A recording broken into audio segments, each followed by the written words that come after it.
Picture this. You're running a business that's losing $40 million a year. Your employees are threatening to strike, and across town, your competitor just launched and it's paying workers double what you pay, giving them equity in the company. And oh yeah, they made $27 million in revenue in their first year. That's not a hypothetical business school case study. That's the WNBA right now, and it gets worse. So here's where we're at. On December 18th, 2025, 98% of WNBA players voted to authorize a strike. Let me repeat that, 98%. When was the last time you saw 98% of people agree on literally anything? I can't get 98% agreement in my house on what to order for dinner. The deadline was January 9th, which was just a few days ago, and as of right now, there's no deal. The WNBA has never had a work stoppage in its 30-year history, but we're about to witness the league potentially commit professional suicide at the exact moment it's experiencing unprecedented growth. The irony is almost poetic. Almost. Let's talk about the numbers because this is where it gets fascinating and infuriating depending on whose side you're on. The WNBA brought in somewhere between $180 to $200 million in revenue in 2024. But here's the kicker, they still lost $40 million. According to NBA Commissioner Adam Silver back in 2018, the WNBA was costing the NBA about $10 million a year. Fast forward to 2024, and those losses have quadrupled. Now, the players are asking for 30% of gross revenue. That's revenue before expenses. The league has countered with an offer that includes revenue sharing, but it's based on net revenue. That's after all the bills are paid. And the difference matters a lot. According to the league's projections, if they accept the players' proposal with a salary cap around $10.5 million per team, they're looking at $700 million in losses over the life of the agreement. That's more than the combined losses of the league's entire 29-year history. But here's where it gets murky. The WNBA's financial relationship with the NBA is complicated. It's like trying to figure out how much the subsidiary really costs when the parent company controls the accounting books. Some economists, including Claudia Golden, argue that the WNBA might not be receiving the full value it contributes to the combined NBA and WNBA enterprise. Right now, the average WNBA salary is $120,000. The maximum salary is $249,244. Under the league's latest proposal, those numbers would jump significantly. Max salaries would exceed $1.3 million in the first year, growing to nearly $2 million. Average salaries would go above $530,000 and potentially reach over $770,000. Minimum salaries would jump from $66,079 to over $250,000. Those aren't small increases. We're talking about 400 to 500% raises in some cases. But here's the thing. WNBA players currently receive about 9 to 10% of league revenue. NBA players, they get 50%. That's the comparison everyone keeps making, and frankly, it's the comparison that's driving all of this tension. And right in the middle of this labor dispute, timing couldn't be more perfect, or worse, depending on who you are, for the emergence of Unrivaled. Founded by WNBA stars Nafisa Collier and Brianna Stewart, who, by the way, are both vice presidents of the WNBA Players Association, Unrivaled is a 3-on-3 women's basketball league that just wrapped its first season and is now in its second. Here's what they're offering. An average salary of $220,000 for a 3-month season. Let me put that in perspective. That's more than the WNBA's maximum salary for a full year, but for only a quarter of the work. But wait, there's more. Players also get equity stakes in the league. They get better facilities. They get housing in Miami. They get to stay in the US during the offseason instead of playing overseas. And get this, Unrivaled generated $27 million in revenue in its inaugural season. That's double what the founders projected. The league is now valued at $340 million after one season. Let that sink in. Want to know how serious this is? Paige Bueckers, the #1 overall pick in the 2025 WNBA draft, signed a deal with Unrivaled where her first year's salary with Unrivaled exceeds her entire 4-year WNBA rookie contract. Her WNBA rookie salary, about $78,831. Her total 4-year WNBA deal, $348,198. Her first year with Unrivaled alone pays more than all 4 years in the WNBA combined, and she gets equity.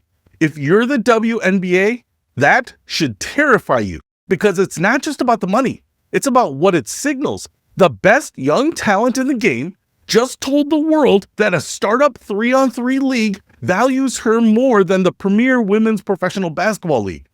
So what is Unrivaled doing that the WNBA isn't? First, they're player-owned. Collier and Stewart co-founded it. Players have equity. When the league does well, players make money beyond their salaries. It's not rocket science. It's basic capitalism with a twist of common sense.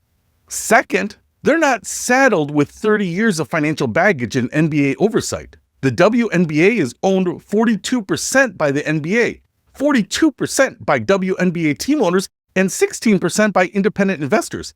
7 of the 13 WNBA teams are owned by NBA ownership groups. That means decisions about the WNBA aren't just about the WNBA. They're tangled up with the NBA, finances, and politics. Third, Unrivaled is innovative. They're doing 3-on-3 on a compressed full court with 18-second shot clocks. It's fast-paced, high-scoring, and made for TV.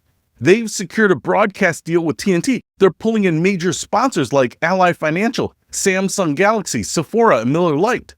Fourth, and this is critical, they've attracted major investors. Steph Curry, Carmelo Anthony, Serena Williams, Coco Gauff, Michael Phelps, Billie Jean King. These aren't just celebrity names for PR. These are people with serious money and serious business acumen who believe this league is the future. Here's what makes this moment so dangerous for the WNBA. For decades, WNBA players had to supplement their income by playing overseas. It was the only option. Russia, Turkey, China, wherever they could get paid. Now, there's Unrivaled. There's Athletes Unlimited. There are domestic alternatives that pay well. They treat players like the professionals they are, and they don't require them to uproot their lives for 8 months a year.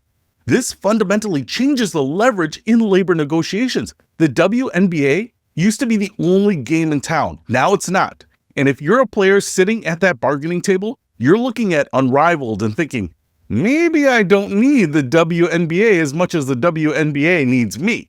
Speaking of leverage, let's talk about Caitlin Clark. She's not playing in Unrivaled. She turned them down. Reportedly, they offered her over $1 million annually plus equity. She said no. But Clark has been vocal about the CBA negotiations. She called them the biggest moment in the history of the WNBA. And she's right, because if there's a strike, if the season is delayed or canceled, the momentum the WNBA has built, largely thanks to Clark, Angel Reese, Paige Bueckers, and this new generation of stars, could completely evaporate. The 2024 WNBA season was record-breaking. Over 3 million fans attended games. Viewership was up. Caitlin Clark effect was real. The WNBA Finals averaged numbers they've never seen before. And now they're going to potentially throw it all away in a labor dispute where neither side seems willing to blink. Here's my take, and this might be controversial. Both sides have valid points, but both sides are also playing a dangerous game. The players are right that they're underpaid relative to the value they generate. They're right that 9% of revenue is probably a little low when NBA players get 50%.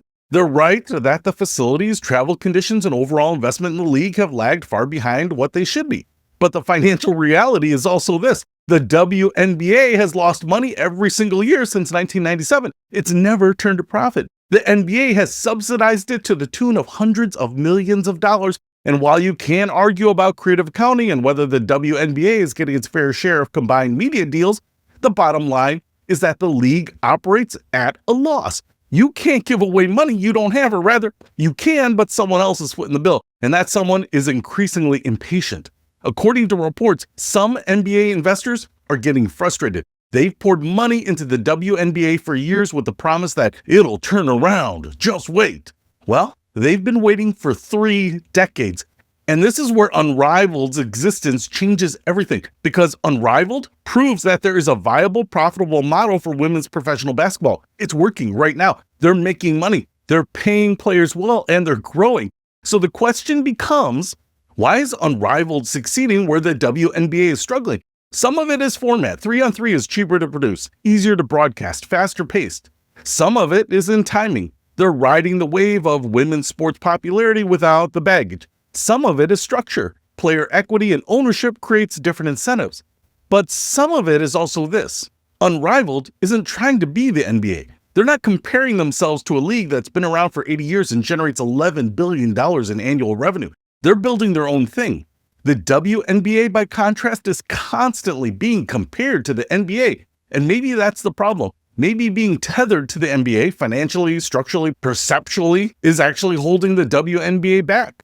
So what happens if the players strike? Best case scenario, it's brief, they reach a deal quickly, and the season starts only slightly delayed. The players get more money, the league commits to better conditions, and everyone moves forward. Oh, it's going to be beautiful.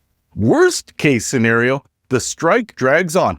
The 2026 season is delayed significantly or canceled entirely. Fans lose interest. Sponsors pull out. The momentum from the Caitlin Clark era evaporates, and players start seriously considering whether Unrivaled or other alternatives are actually better options long-term. History suggests work stoppages are bad for everyone. MLB lost 20% of its attendance after the 94-95 strike. It took years to recover from. The WNBA doesn't have the luxury of time or established fan loyalty to weather a prolonged stoppage. Here's the ultimate irony. The WNBA is threatening to strike for better paying conditions at the exact moment when a competitor is offering everything they're asking for and succeeding. Unrivaled is essentially saying, we'll pay you more, give you equity, treat you better, and we can do it profitably. Meanwhile, the WNBA is saying, we want to pay you more, but we're already losing millions, and if we give you what you're asking for, we'll lose even more. It's like watching someone negotiate for a raise while their colleague across town is getting double the salary and stock options as a startup. In Unrivaled, they're sitting back watching this unfold and probably thinking, please keep fighting, it only helps us. I think we're witnessing a fundamental shift in women's professional basketball. The WNBA's monopoly is over. Players have options now, and that's actually a good thing. Competition breeds innovation, better conditions, and higher pay, but it also means the WNBA needs to evolve or risk becoming irrelevant. They can't just be the women's NBA anymore. They need to figure out what makes them unique, valuable, and sustainable. Maybe that means restructuring their relationship with the NBA. Maybe it means finding new revenue streams. Maybe it means accepting that they need to operate differently than they have been for the past 30 years. Or maybe it means making peace with the idea that Unrivaled and other leagues aren't threats. They're partners in growing women's basketball as a whole. A rising tide lifts all boats, right? Here's the bottom line. The WNBA is at a crossroads. They can either figure out how to make this work, or they can watch their best players increasingly prioritize other leagues that pay better and treat them like the elite athletes they are. Threatening to strike when you're already losing money and your competitor is thriving is not a position of strength. It's kicking a dead horse. Or maybe it's pushing that horse off a cliff it's already dangerously close to. The sad part, this didn't have to happen. The WNBA has never been more popular. Women's basketball has never been more marketable. The stars are there, the fans are there, the infrastructure is finally being built. But if they can't figure out how to negotiate a fair deal without blowing up the league in the process, Unrivaled and others will be more than happy to pick up the pieces. So that's where we are. January 9th came and went, no deal. The WNBA CBA is expired. Players have authorized a strike. The season is in jeopardy. And across town in Miami, Unrivaled is tipping off their second season, paying players handsomely and proving that another model is possible. Who wins this showdown? My money is on Unrivaled, because they're not just talking about changing women's basketball, they're actually doing it. The WNBA better wake up before it's too late, because the game has changed and they're in danger of being left behind.